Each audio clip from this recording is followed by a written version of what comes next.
The lantern flickered low, casting a warm golden glow over her trembling hands. Outside, the storm raged, a wild symphony of wind and rain that rattled the windows of the small cabin. But inside, in the quiet intimacy of the room, it was the thunder of her own heartbeat that was the loudest sound. She looked up at him, her new husband, the rugged rancher she had married just that morning. His silhouette was strong and steady against the wavering light, a stark contrast to the whirlwind of emotions churning inside her. Her eyes, wide with a mixture of fear and something else she couldn't quite name, met his. A whisper, barely audible above the storm, escaped her lips.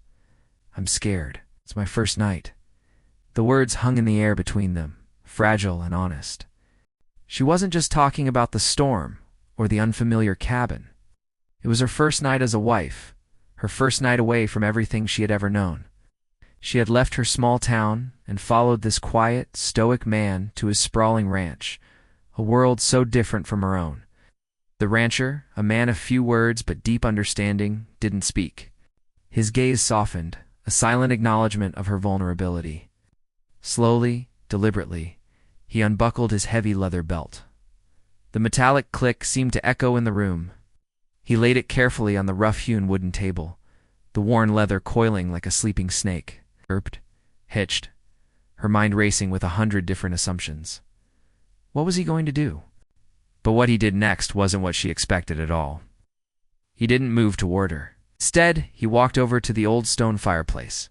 With gentle, practiced hands, he knelt and began to build a fire. He arranged the kindling with the same care he tended to a newborn calf, striking a match and coaxing a small flame to life. The fire caught, crackling and spitting, pushing back the shadows and filling the cabin with a comforting warmth that seeped into her very bones. He then turned to the small kitchenette in the corner, pulling out a tin of cocoa and 2 mugs. He heated milk in a small pot over the new fire, the sweet chocolatey aroma soon filling the air, a scent of childhood and simple comforts. He brought the 2 steaming mugs to the table, placing one in front of her. His calloused hand brushed hers for a moment, and it was surprisingly gentle. "The first night is always the hardest," he said, his voice a low, reassuring rumble, much like the distant thunder. "Doesn't matter if you're a person or a calf separated from its mother. The trick is to find some warmth, something familiar." She wrapped her cold hands around the warm mug, the heat a welcome comfort.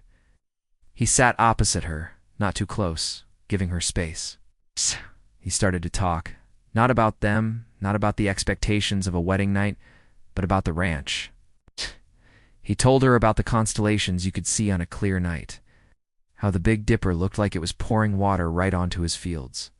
He described the sound the aspen leaves made in the spring like 1,000 tiny whispers. He told her about a stubborn old horse named Patches who would only let you ride him if you brought him a carrot first. His stories painted a vivid picture of her new life, not as a duty or an obligation, but as an adventure waiting to unfold. He wasn't just a rancher. He was a custodian of this land, a man deeply connected to the cycles of nature. As he spoke, the fear in her heart began to recede, replaced by a budding curiosity. She saw the belt on the table not as a symbol of dominance or threat, but as a tool of his trade. It was part of the man who worked the land, who protected his livestock, who had the patience to build a fire for a scared young woman. It represented his strength, a strength he was now using to shelter her, to make her feel safe. She took a sip of the hot cocoa. It was rich and sweet.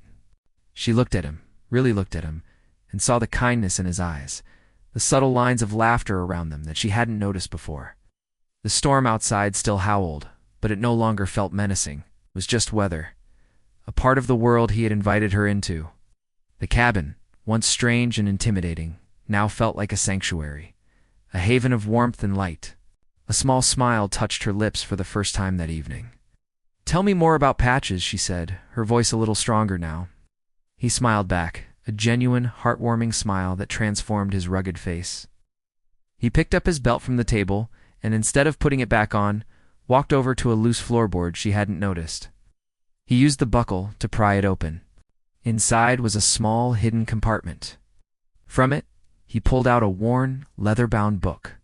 He brought it back to the table and opened it. It was a journal filled with sketches of animals, pressed wildflowers, and notes about the seasons. It was his history, the soul of the ranch captured in ink and paper. My father started this, he explained softly, and his father before him. We write down the important things. The first frost, the birth of a new foal. He turned to a blank page, and the day a new woman brings her light to the ranch.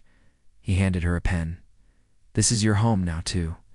Your story belongs here with ours.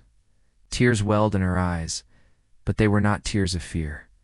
They were tears of gratitude, of belonging. In that moment, she understood. He wasn't just giving her a house.